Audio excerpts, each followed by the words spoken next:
Hey guys, this is DIY with Gerry's Garage. I'm in the back room studios where all devious plans for objects here and there and everywhere around the property and elsewhere come to fruition before I screw them completely up. But this is not about that. This is for the ladies, really. And I say this with all love and tenderness.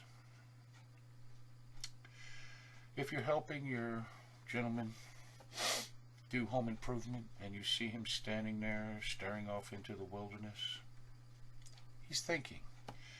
And I say this again with all tenderness and love. Shut up. He's trying to think and he can't think with you yammering in his ears.